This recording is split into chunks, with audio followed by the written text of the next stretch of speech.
Carlos, ¿cómo te va? Buenas ¿Qué noches. tal? ¿Qué tal? Buenas noches. Gracias por estar. Bueno, antes... ¿Querés No, ya meter? con las 30 décadas. Ya estamos. Bueno, antes de arrancar, quiero que repasemos dos, tres cositas de la jornada muy importantes. Vamos a escuchar a Gustavo Weiss, que es el titular de la Cámara Argentina de la Construcción, porque la pregunta para Carlos es, ¿qué le está pasando a los referentes industriales de la Argentina cuando todo está tan claro y la destrucción es tan ostensible? A ver qué decía Gustavo Weiss. A Gustavo Weiss, ¿le gusta hasta acá el gobierno de Javier Milei? Nosotros hemos dicho reiteradamente como institución y también como miembro del G6 que tenemos que estamos totalmente de acuerdo y apoyamos fuertemente el rumbo, la macro ordenada, bajar la inflación, no gastar más de lo que uno recibe, no emitir moneda espuria. Todo eso hace a una economía sana y, como dije anteriormente, es lo que hacen todos los países del mundo. Estamos totalmente de acuerdo en eso. Cuando hablamos después de la micro, bueno, ahí podemos tener opiniones divergentes, podemos opinar distinto, podemos tener propuestas distintas. Digamos, es un tema vinculado a la micro, pero el gran rumbo estamos totalmente de acuerdo. Lo escuché varias veces en el día, nos miramos con Martín Granowski. El primero dice, tenemos que estar, estamos de acuerdo. Estamos de acuerdo. Ay, Freud querido. Y sobre la micro dice podemos. O sea, Sí. La primera parte es el deber de estar de acuerdo y la segunda Porque es el poder. la micro son La micro las es lo empresas de la concreto. construcción. Claro, totalmente. Claro, el sector tal cual. más afectado. La Porque micro es la esto, realidad. ¿Ese más afectado? quizás alguno no Y reparó claro, que... de los más afectados. Claro, es como que No es venga inmediato. el de la UIA, bueno, tal vez vino, pero y Sí. diga, che, el rumbo está re bien. Sí, es verdad, están quedando todos en el camino, pero bueno, está bien. Bueno, Claro. lo que dijo el de la Cámara de Comercio. Se llama Grimman, Natalio Grimman. Exacto. Claro. Y dijo esto, escuchen. Claro. Dijo eso exactamente. En ese momento, cuando estaba el plan Platita con los anabólicos, como les decía, Sí. el consumo volaba porque la gente sabía que el dinero en el bolsillo le quemaba y había que salir rápidamente a desprenderse. Hoy eso no sucede, los precios están estables y sí es cierto, el consumo ha mermado, pero las expectativas de a poquito sabemos que esto va a funcionar. Y es cierto también, nosotros somos conscientes, es duro reconocerlo, que algunos vamos a quedar en el camino, pero ese es el precio que hay que pagar para que nuestros nietos, nuestros hijos tengan una Argentina normal, un país que progrese con futuro. Yo creo que vale la pena. Bueno, Grimman sobre el comercio, cierre de comercio, caída de consumo. Antes, Weiss, 7.000 empresas de la construcción cerraron en este tiempo. Y para coronar esto, y ya los escucho a Martín, a Carlos y a Hernán, hoy el presidente de la Nación no es que criticó a Paolo Roca, a Madanes Quintanilla, a Méndez, el de neumático, directamente le dice delincuentes. Miren el posteo del presidente de hoy muy temprano. Batalla cultural. Agradezco profundamente con toda mi alma, está bien lo que dice el presidente, las contribuciones enormes que han hecho don Chartarrín de los tubitos caros, don Gomita Alumínica, estaba hablando de Madanes Quintanilla, antes de Roca, y el señor Lengua Floja en los últimos 30 días. Han dejado en evidencia el sistema corrupto que hundió a los argentinos de bien. Muchas gracias por este gran aporte al despertar de un país que, pese a estos delincuentes, quiere ser grande nuevamente. Mi pregunta, arranco por Carlos, pero se arma la charla. No es tanto por lo que el presidente dice, es por qué del otro lado salen a alabar el modelo que le grita delincuente. Porque efectivamente están a favor de ese modelo. Simplemente Explícame por eso. por qué si están cerrando a mansalva todos los días empresas de todos esos rubros. Diría, parafraseando a Clinton, es la ideología, estúpido. Es decir, hay... Te iba a preguntar eso, hay algo que se llama ideología. Pero claro, es decir, toda la vida se la han pasado defendiendo eso. Vos fijate, el presidente de la Cámara de Construcción debe ser uno de los sectores más afectados por las políticas que lleva adelante este gobierno, para la paralización de la obra pública como cosa esencial. Creo que no hay ningún sector que tenga una caída tan grande como la que tuvo como sector el sector de la construcción. Sin embargo, defiende. Vos fijate el presidente de la Cámara de Comercio, Weiss, algunos vamos a quedar en el camino. Ese, el plural ese... Es el de comercio, el de Cámara de Comercio, sí. El plural ese es bastante demagógico, digamos, para decirlo de la manera más prudente del caso, ¿no? Van a desaparecer muchos comercios. Más, no sé qué comercio tiene este señor a esta altura, porque hay un fenómeno también de que muchos de estos representantes de sectores ni siquiera son empresarios, algunos son funcionarios, ¿no? No sé si es el caso, pero hay muchos que son directamente funcionarios y actúan como si fueran empresarios. En el caso de Funes de Rioja, por ejemplo. Funes de Rioja es un caso típico, claro. Sí, son lobistas de esos intereses. Entonces, todos ellos están de acuerdo con ese modelo. Cuando yo hablo de las 4M, estoy diciendo eso. Hay una constante que se viene tratando de instalar, o instalando, no tratando, porque han tenido resultados bastante más éxito. que positivos, claro. Martínez Dios, Menem, Macri, toda la Cavallo, la convertibilidad, todos son milonga con variaciones, pero en los ejes principales, todos son achicar el Estado es agrandar la nación. Lo que pasa acá, corregime, y tomo algo que charlamos en la radio. Vos dijiste, me parece que nunca tan brutal como ahora, o tan profundo como ahora. El contraste del deterioro y lo discursivo... Sí, van pasando más de una cosa. Es como un cuerpo humano. Cada vez está más debilitado, el país cada vez está más débil, su estructura productiva cada vez está más dañada. Sí, y la representación política está lastimada. Obvio, está todo, entonces todo está agravado. Recién estábamos hablando, yo te decía, mira, encontré esto hace un rato, una nota de un diario del Cronista, cierre de FATE.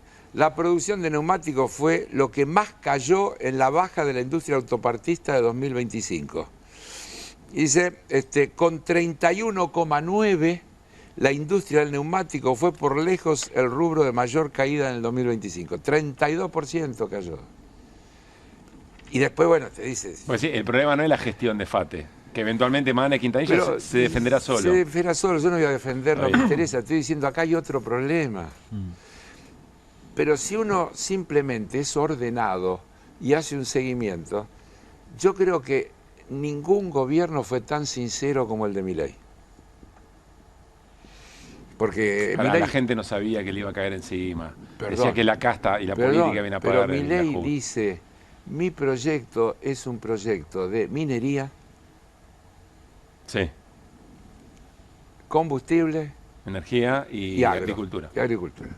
Ese es el proyecto. Y energía es exportación, ni siquiera es autoabastecimiento para la industria, es exportación. Todo lo demás, mercado, y si es más barato producirlo afuera, la gente se tiene que beneficiar comprando productos más baratos. Ese es el esquema. Entonces, ¿de qué te sorprendes?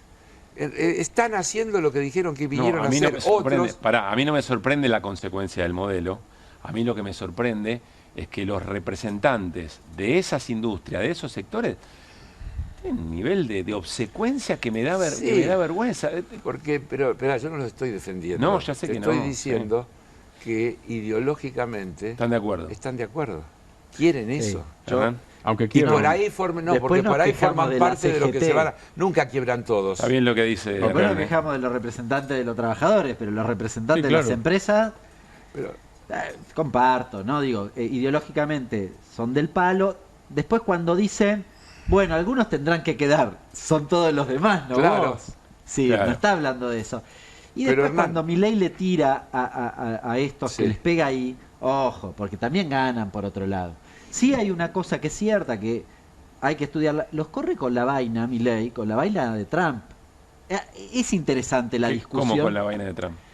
Son los grandes empresarios nacionales a los cuales Milei les tira. Y aparenta ser muy revolucionario contra ellos. Son los grandes empresarios nacionales de sectores que Milei no lo tiene en el proyecto. Perfecto. Y que por eso quiere que desaparezcan. Igual, por otro lado, ganan guita, porque Paolo Roca no le va tan bien en los tubos sin costura, pero le va muy bien en Tecpetrol, que tiene rendimientos siderales.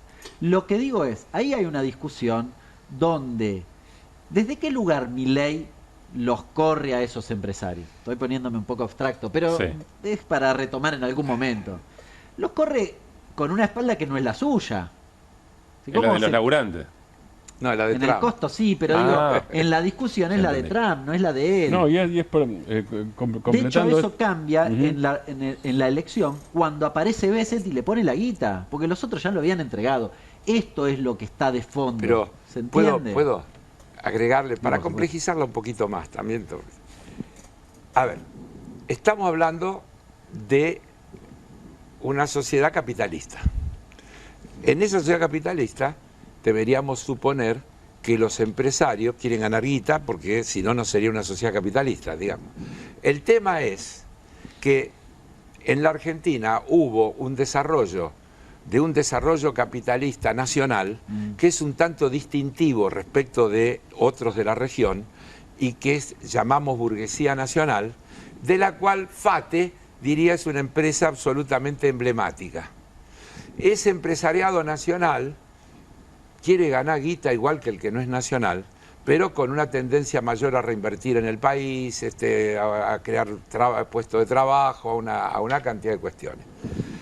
Hoy eso está en crisis, porque lo que está propiciando el modelo Trump-Milei, que es ese modelo de Argentina aliada incondicional al modelo que desarrolla los Estados Unidos, yo diría tan incondicional que ni siquiera aplicando la misma lógica, sino la contraria, porque Trump mete aranceles para proteger la industria nacional y acá los baja para es complementaria a la de Estados Unidos. Es complementaria a la de Estados Unidos. Pero entonces vos lo que decís es, o lo que ustedes dicen es, son dos temas. Primero, o modelo de desarrollo nacional o modelo extractivista.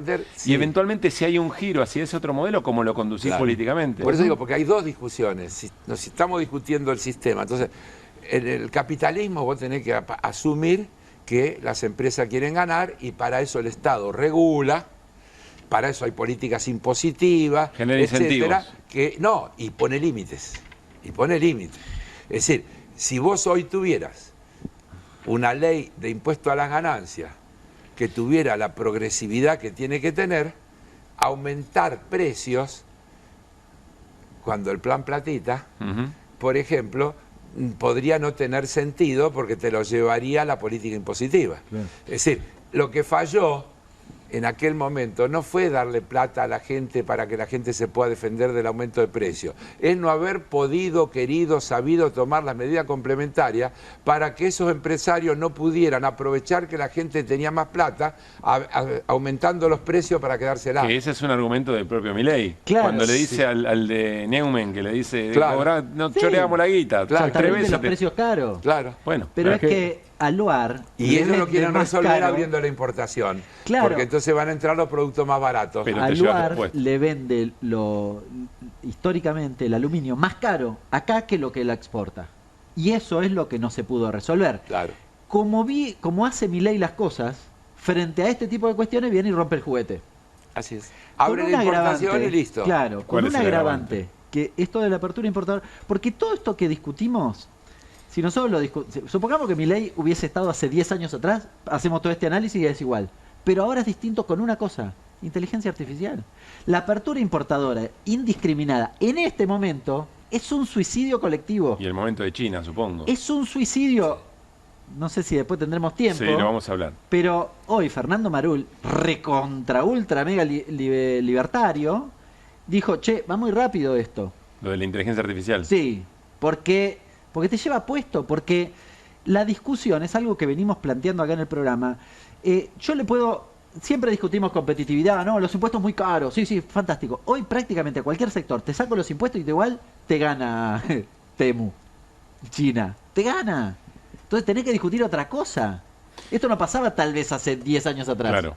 Quiero hacerles una pregunta, Carlos y Hernán, sobre todo. Dice Weiss, en la macro estamos totalmente de acuerdo. Después en la micro hay que ver cómo es la relación de la macro y la micro, porque hay muchos que dicen, sabiendo o no sabiendo en detalle de qué se trata, no, la inflación está bien, está juntando dólares, la macro está ordenada. La micro hay que acomodar, como si fueran cosas escindibles. Pero primero no son escindibles. Y segundo... Cuando hablamos de la micro, hablamos de la calle, de la economía. Es el famoso... No, pero además, Carlos, te agrego una cosa a la pregunta. Si es un ajuste para un mes y medio, digo, es una cosa. Van 2 años y pico de gobierno, ese es el otro tema a tener en cuenta, ¿no? O sea, ¿cuánto estaremos esperando una macro que resuelva la micro? Vamos a suponer. Éxito. Claro. Lamento comunicarle que el paciente ha fallecido. Claro, es eso. Fue técnicamente perfecto. Claro, es esa la totalmente. cuestión. La macro es en definitiva el escenario para que las políticas que tienen que ver con la gente funcionen mejor, no peor.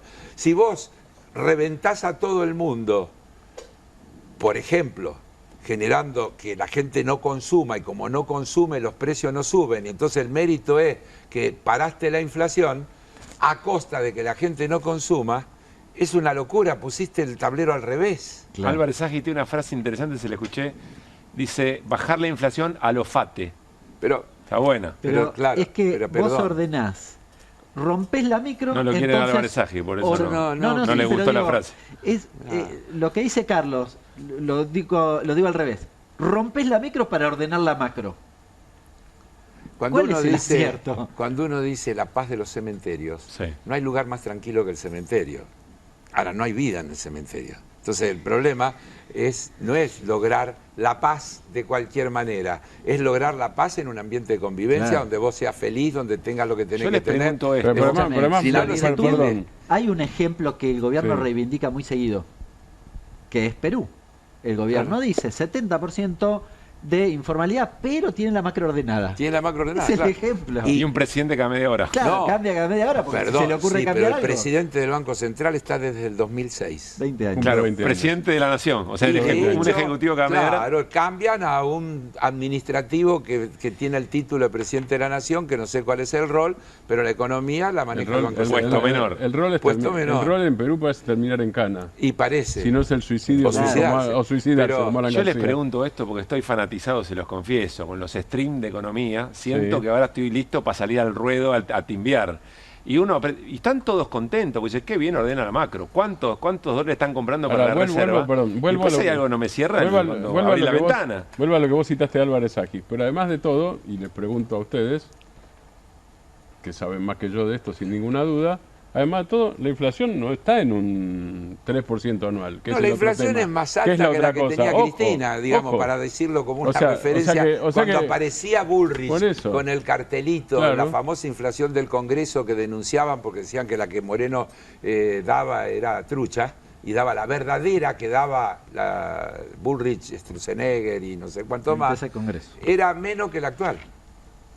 O sea que ni siquiera FATE te baja la inflación, eso estoy diciendo. Si fuera bueno, yo creo que no es bueno. Claro. La inflación que baja para arriba. Que baja para arriba.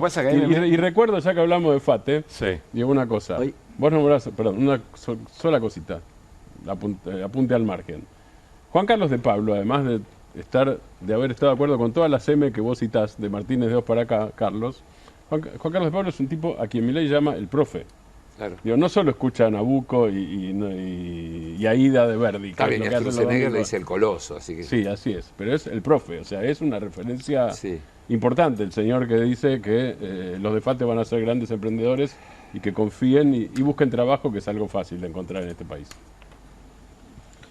Es fuerte, ¿eh? Decirle a un recién rajado de FATE, con 20 años de antigüedad, decirle lo que te pasó te conviene, vas a ser un gran emprendedor.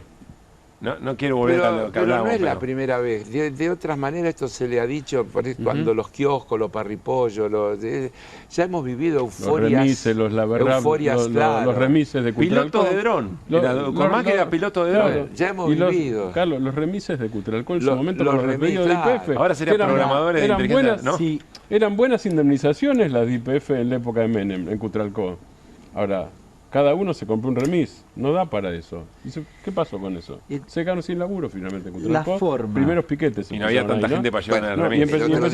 Y empezaron los piquetes en Cutralcó, digo. Que decía que una parte de la gente de FATE va a conseguir trabajo repartiendo cosas y otra parte manejando un auto. Así que algunos por ahí hasta van a mejorar. La forma y el resultado final del ordenamiento de la macro, hoy vamos a cuestionar un poquitito algo de eso, pero supongamos Porque vamos a hablar del dólar en un ratito con Hernán. Es central, porque es lo que te determina ganadores y perdedores en la micro. En la macro también, pero en la micro. Es decir, no todos pierden acá. Por eso vos ves que alguno que está haciendo ahí el streaming te dice, no, qué bien. Y a algunas empresas les termina yendo muy bien. No para medido en términos de empleo o porque a la gente le va bien. Ahora, hay ganadores y perdedores porque el ajuste que hizo Milei ilustra ganadores y perdedores. Y el modelo que está consolidando ilustra ganadores y perdedores. Entonces, si querés y queremos concederlo el ordenamiento de la macro, tiene ese efecto. Lo digo porque yo creo que tenemos que tener una macro ordenada. El problema que, a diferencia de lo de Milei, creo que tendría que tener otros ganadores. Es como cuando, Carlos, vos decís, no soy hincha del déficit fiscal. Claro. Y además tendríamos que discutir qué quiere decir ordenada, ¿no? Claro. Bueno, por eso. Si le concedemos si el orden es el que vos decías de los cementerios, o es un orden creativo, ¿qué quiere decir ordenada? Productivo, y después tendríamos que decir también que algunos de esos datos, porque dice que tienen superávit fiscal y de verdad no tienen superávit fiscal. Por ejemplo, dicen que la inflación es esa que no es tan baja, pero todos sabemos que la inflación verdadera, es decir, lo que aumentan los precios desde el punto de vista del impacto que tiene sobre la gente, es mayor que los índices que se están... Lo sabemos personalmente, lo vivimos cotidianamente, no hace falta ser ningún economista genial. Ahora, ni tener ¿lo puedo molestar estudio. un poco? Son 10:03, yo la estoy pasando genial, no sé cuánto tiempo nos queda. Si rearmamos todo el programa, Juli, vos mandás. Pero la estoy pasando muy bien porque siento que estoy entendiendo, además de la vocación y del espíritu político, digamos, que tienen Carlos, Martín y Hernán. Yo podría decir, bueno, está bien, la micro entonces de Cristina estaba fenómeno. La gente ganaba, la inflación era menor, etcétera, pero no fue sostenible. ¿Y qué pasó ahí? Si era tan bueno, ¿por qué la gente no lo volvió? Habría que ver de qué año. Habría que ver de qué año hablamos, por lo pronto, ¿no? Pero también... Sí. No, bueno, obviamente no es comparable con esto, por supuesto. Eso dedicamos un programa y lo discutimos. Me encantaría dedicar un programa a eso, pero no para pensar el pasado, para pensar lo que viene. Es interesante. El resultado electoral del 2015 no fue porque la gente estaba mal. De hecho, las discusiones en materia de ingresos eran si pagaba mucho de ganancia, poquito de ganancia, la tercerización, discusiones que hoy parecen absolutamente lejanas. En ese momento, la discusión macro, si vos lo pensás, Macri rompió todo. Lo que sí, en todo caso, tenías en ese momento una discusión de tipo cambiario con el nivel del tipo de cambio, digamos, básicamente eso. Tenías brecha y después tenías salarios que todo el tiempo le estaban tratando de ganar la inflación y una espiral que no paraba. ¿no? Con una inflación más baja que la que tenés hoy. Y con una inflación más baja que la que tenés hoy. De lo que te instalan los medios todos los días y las campañas mediáticas todos los días respecto a lo que va a pasar. Porque si yo te digo... pero ustedes quieren gobernar sin con un dólar críticos. Apreciado, pero con un nivel de endeudamiento ahí voy a eso. En dólares debajo del 10%. Sí, tenías que corregir eso, pero tenías condiciones para hacerlo sin masacrar a la gente. Sí, no tenías que ir al Fondo Monetario cuestión que pasó 2 años después. No tenías eso. No había necesidad. No es que Macri iba al fondo porque se habían gastado toda la plata haciendo demagogia. Macri va al fondo porque ya no tiene con quién endeudarse, porque nadie le presta. Porque el proyecto era endeudarse, justamente. Termina endeudándose con el fondo. Después de endeudarse, hacemos un programa un día sobre esto, me encantaría. Pero insisto, no para el pasado, no para reivindicar, sino para pensar proyecto alternativo a esto. Porque la sensación es que la gente hoy lo que dice, ahí van a decir qué gente, pero bueno, mirá, esto no sé si va bien, pero a lo anterior no quiero volver, lo anterior era peor. Para mí esa sensación estaba muy en el aire todavía. Perdón, Carlos, decías. No. Tendríamos que discutir qué es lo anterior y cómo se mide estar mejor o peor. Porque yo te voy a decir una cosa. No hay ningún indicador que diga que estamos mejor que en noviembre del 23. ¿Pero aquello era demagogia o era sostenible? Esta es mi pregunta. No, pero perdón, pues estamos hablando de la gente. ¿Qué quiere decir demagogia? Plan platita, Carlos, plan platita. Pero yo estoy cansado de repetir que nosotros siempre jugamos con las negras. Incluso cuando supuestamente hay un gobierno que nos... Pues sí, cuando supuestamente tenemos las blancas también jugando con las negras. También jugamos con las negras, porque el sistema tiene las blancas. Cuando vos lees que Trump dice, ahora, anteayer, en el discurso a la Asamblea. No, en una anterior, cuando en esa reunión otra que hizo, y el tipo le dice a Orbán, levantá el ánimo, que no las encuestas no te dan bien. Mirá lo que le pasó a Milei. Claro, estaba desanimado, estaba perdiendo y lo apoyé yo y ganó por escándalo. La reunión sobre Gaza fue eso. Claro, la reunión esa del grupo el grupo Trump de la Paz. El grupo de la Paz, sí, no, grupo Trump de la Paz. Sí, sí, tal cual. La paz de él. Sí, sí, sí. Y lo dijo 2 veces en su intervención, lo nombró a Milei. Este muchacho estaba deprimido. Estaba amargado porque la encuesta le daban mal y yo fui, lo apoyé y ganó. Entonces, subestimar eso, yo lo dije acá y ustedes lo dicen y qué sé yo. ¿Qué pasó entre septiembre y octubre en la Argentina? ¿Qué mejoró de la situación argentina entre septiembre y octubre para que se haya vuelto el resultado? Nada. Entre la amenaza de lo que iba a pasar al día siguiente si ganaba Unión por la Patria las elecciones, la amenaza de la corrida cambiaria, de la devaluación, de todo lo que se venía, y la promesa de la ayuda que iba a haber si ganaba el mileísmo, hubo una cantidad de gente que apoyó y votó, entre el miedo y alguna expectativa. Es un poco lo que decía Hernán, ya le habían soltado algunos, algunos sectores. Pero no tengo duda. Por eso decían, los corre con Trump. Claro, en la proporción fue mayor el palo que la zanahoria todavía encima claro, de todo. Así es. Tal cual. Por eso, entonces, ahora, eso todo forma parte de la política. No se puede compartimentar y decir, no tengas en cuenta esto, no tengas en cuenta esto, es todo eso. Y cuando vos tenés que gobernar, queriendo cambiar, tenés que gobernar con todo el viento en contra de todo eso. Es más difícil querer cambiar en el sentido que nosotros proponemos que querer ir en la dirección que el sistema quiere. Ahora, el problema es lo que le pasa a la gente, las consecuencias son la cuestión. Uno puede decir, yo comparaba con finales de 2015, con el 23 tengo otra mirada, porque sí creo que había desequilibrios, inacción de un gobierno, que Milei ha sido muy hábil para aprovechar esas cuestiones y venderle a la sociedad que, como la inflación estaba, no sé, en el 6-8% en el último periodo, entonces él le resuelve todos los problemas. Nos está estafando. Yo no juzgo a la gente, porque uno quiere creer, digamos, ¿por qué lo voy a juzgar? Ahora, nos está estafando. Pero eso no significa que la gente pueda comprar más hoy que en ese momento. De hecho, cuando le preguntas a cualquiera, 98% dice estoy peor. Sí. En términos materiales. No en el 2015, en el 23. Pero quiero hacer una aclaración porque si no parece que yo no hice una defensa de cómo estábamos en el 23. Comparto que no hay ningún dato que diga que hoy mejor. Estamos peor que en noviembre del 23, que no estábamos bien. Pero ahí aparece Griezmann. Algunos van a quedar en el camino, pero esto era necesario. Claro, ahí aparece De Pablo. No era necesario. La respuesta ahí es no era necesario. No era necesario. Es verdad que tenía desequilibrio, que tenía que corregir. No podés convivir con una inflación del 8%, no se puede. Yo creo que es más, el peronismo, ahí la sociedad estaba hasta dispuesta a hacer un sacrificio, ¿no? Que no se hizo, bueno, es contrafáctico, pero...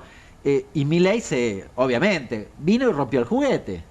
¿Contra quién? Contra la gente. Y además lo que hizo, cosa que me acuerdo que al principio de no es una casualidad, porque Milei es junto con lo que pasa en Estados Unidos y junto con lo que pasa en Europa. Es una globalidad, hay algo de lo global. Hay mucho de lo global. No, pero además no es el emergente de solo los hay otra cosa que me acuerdo que con eso arrancamos QR hace 1000 años, que era... Recuerdo 1000. Sí, 1000. Era ¿Cómo 30 décadas. Ya que 30 décadas, 1000 años. Vamos a ser exagerados. Cuando arrancamos hace 1000 años, una de las cosas que tratamos, me acuerdo perfectamente, era que Milei había arrancado subiendo más la inflación, no bajándola. Sí, con la devaluación. Con la mega devaluación del 116%, ¿no? Que no suele tomarse en cuenta. Se la carga el gobierno anterior, porque él la cuenta la empieza después de la devaluación. Y la hizo él. Porque él dice que eso estaba hecho, lo único que hizo fue sincerarla. Claro. Pero igual que los datos del 17.000%. A ver, dame, ¿ya está Daniel? Todavía no, Juli, ¿no? Avísame, porque esto es espectacular. Lo que encontró Carlos para lo del 17.000%. ¿Recordá cómo era lo de Milei? No, Milei dice, veníamos a una inflación mayorista del 54%, que anualizada da el 17.000%. Teníamos el 17.000% de inflación. Sí. Y yo vine y lo salvé. Y, claro, paró eso. Bueno, yo lo que hoy encontré... Lamentablemente, en el primer pantallazo se van a dar cuenta del chiste, pero es muy fuerte igual. Mirá, Juli, esto lo encontró Carlos hoy. La economía estaba dislocada en un proceso descontrolado que desembocaba en la hiperinflación, con una tasa mensual del índice de precio mayorista del 54% para el mes de marzo del 76%, que aún suponiendo que no continuase el ritmo de la elevación que llevaba, implicaba un nivel actualizado del 17.000%. José Alfredo Martínez de Hoz. Por cadena nacional en 1980, y además, búsquenlo, hay un libro que publica 15 años después, donde él mismo pone la cita. Ni siquiera ocurrente, podríamos decir. Perdón, yo de casualidad. Es increíble. Bueno, el mismo de 54 y 17.000%, ¿no? Sí. Es genial. En aquel momento Ricardo Arriazu, yo no sé si lo escribió Ricardo Arriazu, pero el economista, ¿no? ¿Pero qué le hace un homenaje era a Martínez? funcionario de Martínez de Hoz y es uno de los grandes defensores de Milei, digo de paso. ¿Pero qué le hace un homenaje a Martínez de Hoz y lo cita sin avisar? Sí. Sí. ¿O lo reivindica? Sí. No sé si yo es no creo explícito, que tenga no ese importa. sentido. Pero que se le lo habrá copió, quedado el dato y lo tomó y le cayó, le dio... Yo no creo en las coincidencias. O le quedó a alguien. O le quedó a alguien. O le quedó a alguien. O le quedó a alguien en la Pero no cabeza importa. y dice, ¿viste esas cosas que No importa, pero yo quiero marcar las similitudes, porque querés más similitudes. ¿Cuál era el eslogan, uno de los eslóganes principales que tenía la dictadura? Achicar el Estado, es agrandar la nación. Sí. ¿Qué dice Milei?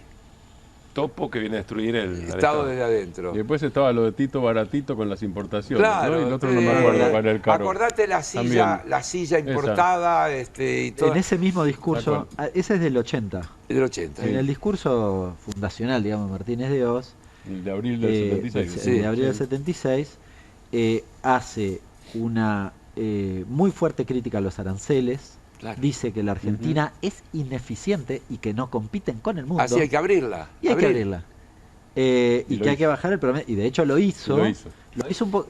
Por eso digo el diferencial de la inteligencia artificial. Porque lo hizo también de manera muy acelerada, pero no existía China como competidor en ese momento. La avalancha de productos importados no era la de ahora, la apertura tenía otra consecuencia. El proceso de importación tardaba más. No se podía, vos no podías comprar por teléfono o por la computadora. 30 días. Claro, 30 días. Vos decís China, Carlos, en ese mismo año Deng Xiaoping empieza la reforma económica. Recién empezaba la reforma económica. Claro. En China. Che, no vale. Si saben tanto y saben contextualizar e historiar las cosas, no vale. Bueno, así no se discute política hoy.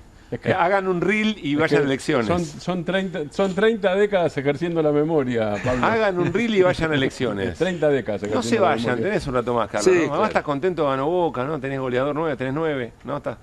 ¿Y vos? ¿Cómo andás? Yo estoy muy feliz. Muy feliz. Entonces. Muy feliz. Y el lunes hablemos. Quiero sumar a alguien que sé que conocen. ¿Se quedaron? ¿Estás pensando por qué lo digo? Sí. Porque se juega el clásico de Rosario. No. Los colores de QR de este año, no sé si los notaste. Me lo hicieron a propósito, no me avisaron. Rojo y negro. No me consultaron. Quiero saludar a Daniel Filmus, ex ministro de Ciencia y Tecnología, entre muchas otras cosas.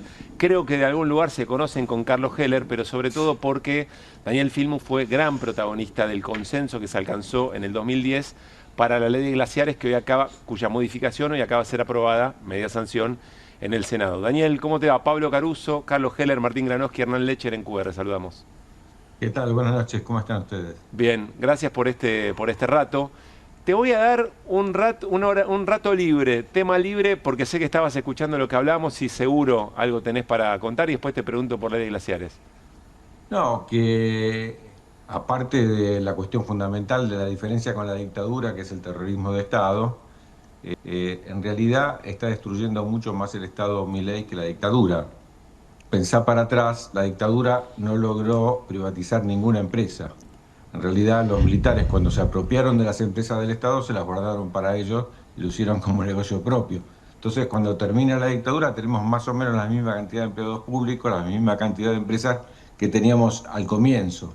Milei ya en 2 años hizo mucho más para destruir el Estado, insisto, salvando las diferencias que son fundamentales del terrorismo de Estado, sí, claro. Hizo mucho más para destruir el Estado incluso que la dictadura. Te saluda y agrega Heller. Sí, ¿qué haces, Daniel? Hay un reportaje famoso que le hace piña a Martínez Dios en el 95, en 1995, donde Martínez Dios dice: Menem pudo hacer lo que nosotros no pudimos porque tenía la legitimidad que nosotros no tuvimos.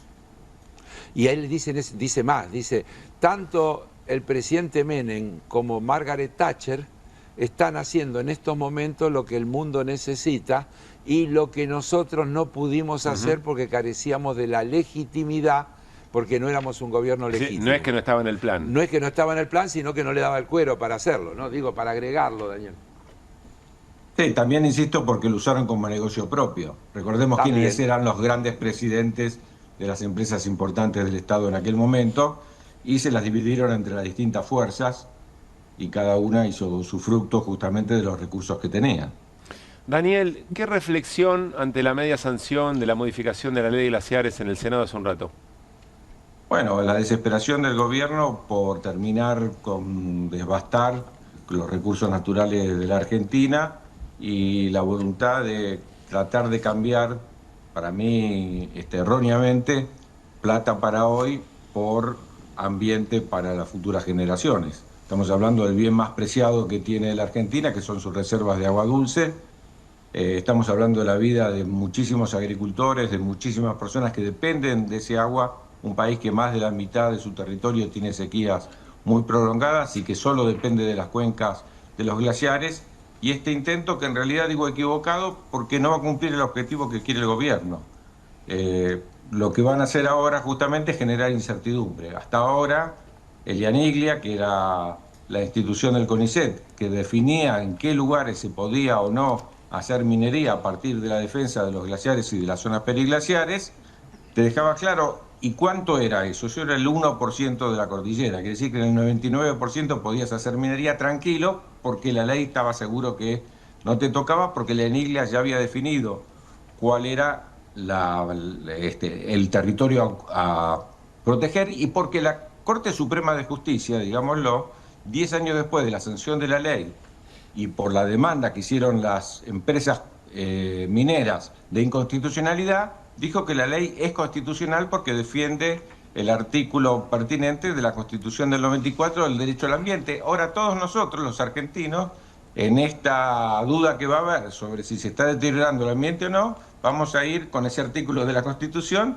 a discutir y va a pasar lo que pasó, por ejemplo, en Chile, que va a haber empresas que hicieron grandes inversiones y a la Corte Suprema chilena, por ejemplo, en el caso de la Barrigol en Pascualama, determinó que estaba dañando el ambiente y que tenían que volver atrás y perdieron decenas de millones de dólares, a tal punto que en un momento la Barrigol propone mudar de lugar un glaciar. Dice, lo que ofrecemos para protegerlo es trasladarlo a otro lugar. La Argentina va a entrar en esa etapa de incertidumbre. No es de glaciares móviles. Claro que no está mal.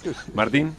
¿Cómo estás, Daniel? Martín Kranoski. Escuchando tu respuesta, en realidad vos decís, estaba el tema de cambiar plata para hoy por recursos de mañana, pero en realidad escuchándote, porque vos hablabas del sector agrario, por ejemplo, ni siquiera sería plata para hoy, porque hay sectores que van a la ruina ya.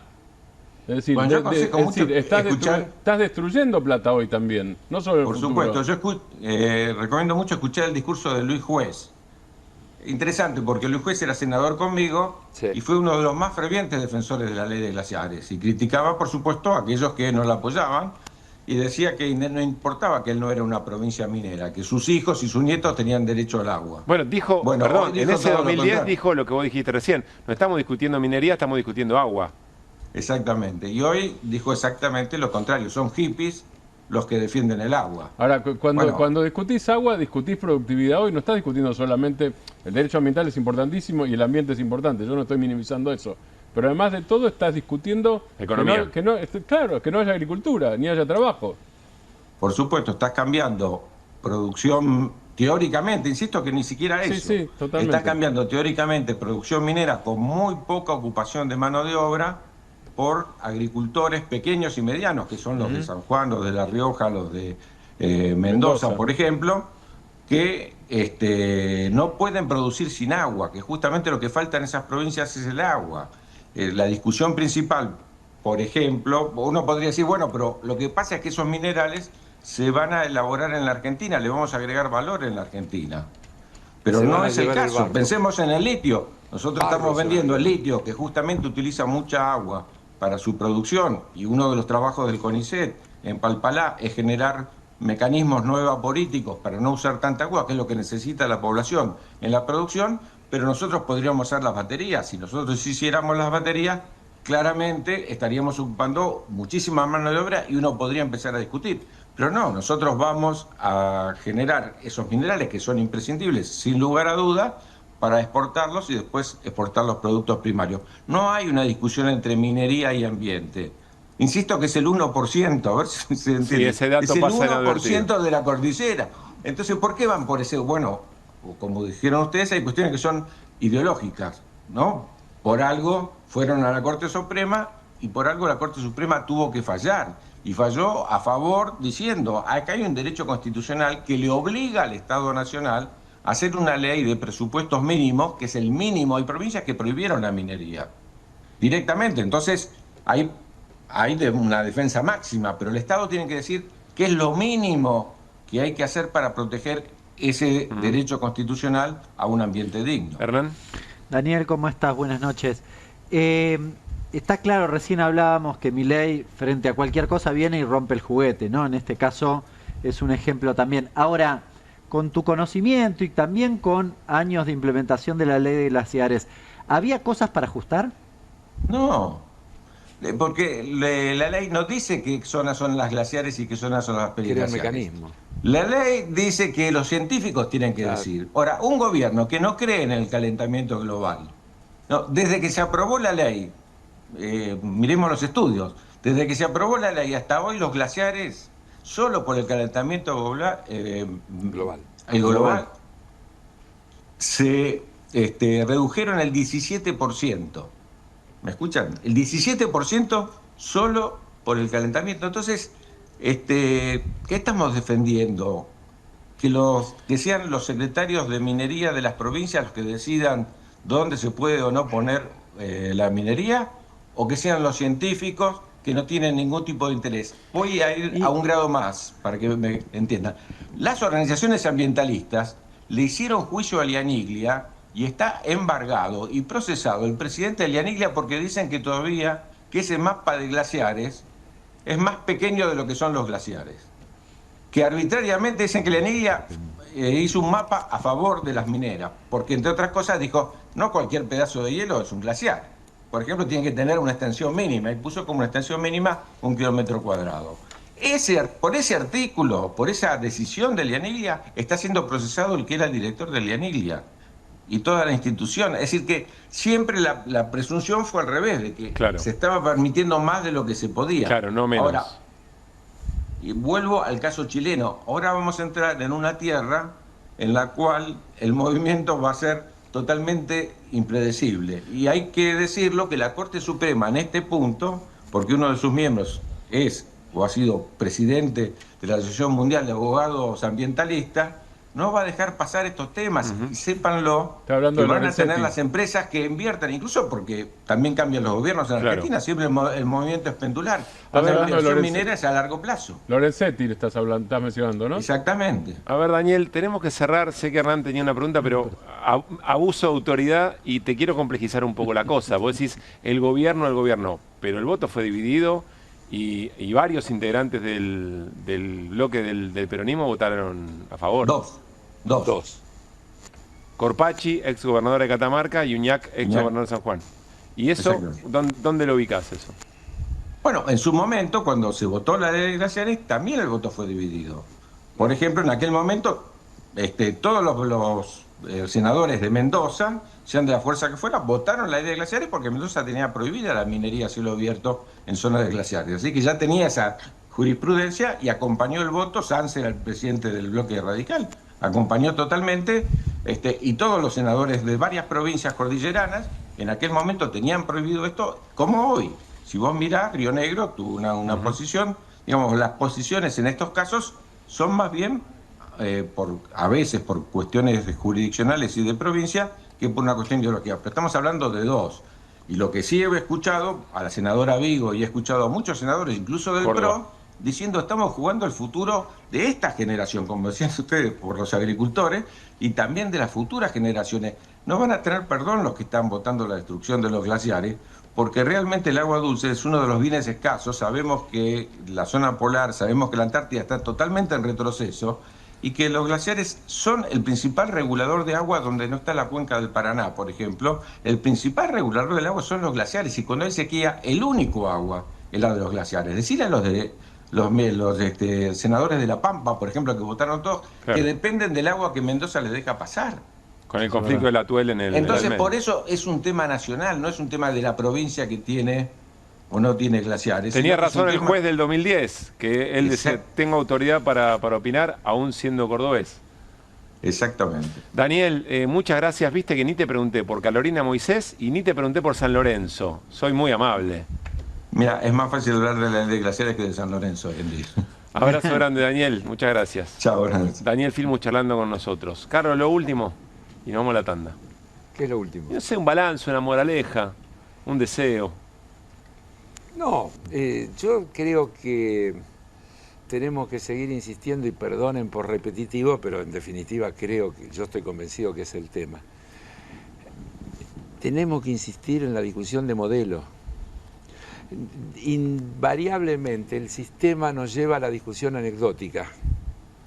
Y esa discusión anecdótica no es que no sea cierta. El episodio, un nombre propio. Pero yo digo que está bien, pero siempre hay que ponerlo en el marco modélico, porque si no, vos tenés este problema y tal vez parte de la respuesta a esto que recién vos le decías a Daniel, de cómo votan alrededor de un punto, demás. Tenés luchas en la Argentina, hoy hay un montón de luchas, y algunas exitosas, pero todas por su reivindicación. Yo escucho a los dirigentes de esos sectores, han negado, gente excelente y demás, que circunscribe el problema a lo que le pasa al sector, y lo explica bien, y está llena de datos y demás, y no lo pone en contexto. Y en definitiva, el problema de fondo es el modelo, no es el problema de tal sector. Y el modelo es un modelo de destrucción de la producción nacional, de inserción pasiva en esa dependencia con los Estados Unidos, de apertura indiscriminada de nuestros mercados, que no tiene no puede tener otro resultado que el crecimiento de la segmentación, el crecimiento de la informalidad, el crecimiento de la pobreza de verdad, y de la peruanización, dicho con todo el respeto por los peruanos, porque no estamos hablando de los ciudadanos peruanos, sino del modelo que eso representa, donde, en definitiva, que tengan un presidente del Banco Central desde el 2006 y hayan cambiado 8 presidentes, es anecdótico. El tema de fondo es que es un modelo absolutamente extractivista, basado en la explotación de uno o dos sectores, con una informalidad absoluta, sin derechos para la mayoría de la gente, y la gente lo tiene asumido porque vive así, nace así, se cría así, y ya lo tiene como incorporado naturalmente. La Argentina viene de décadas de haber desarrollado una enorme clase media, que se estima en un 40% de nuestra sociedad, que la componen pymes, los empresarios nacionales, que la componen los profesionales y que la componen inclusive aspiracionalmente ciertos trabajadores de determinados gremios. Eso es lo que está en peligro y a lo que apunta el cambio de modelo. Si el modelo es exitoso, en algún momento de eso, cuando hagas la cuenta, ese 40 se va a haber quedado reducido al 10. Y ahí ya va a ser tarde. La clase media además es un problema porque tiene esa cosmovisión, tiene esa aspiración. La clase media también forma parte de eso que después llamamos el sector basculante. Que puede votar en una elección de una manera y que en la siguiente puede votar de otra manera. Pero quiero decir, es un problema hasta para el propio gobierno, para este tipo de modelos, porque tiene un anhelo muy distinto. Hoy me lo decía Humberto, no recuerdo el apellido, mil disculpas, el titular de APYME de Córdoba, que decía eso, apuntarle a las universidades también es apuntarle a modificar esa demanda de un sector de la sociedad que está pensando en otro país, no en un modelo como el peruano. Sí, me pareció interesante. Pero, y cierro, sí. No puedo dejar de decir, el domingo lo vamos a escuchar al presidente iniciando el periodo de sesiones, y ayer lo vimos al presidente iniciando el periodo de sesiones. ¿Cómo el mismo? ¿Me estás hablando? No, al presidente global, digo yo. Ah, a Trump. Al presidente global. Sí. La descripción exitista que hizo de lo que está pasando en Estados Unidos y en el mundo, se va a parecer en escala a lo que el presidente argentino va a decir el domingo. Hay como un... Y no es una casualidad. No.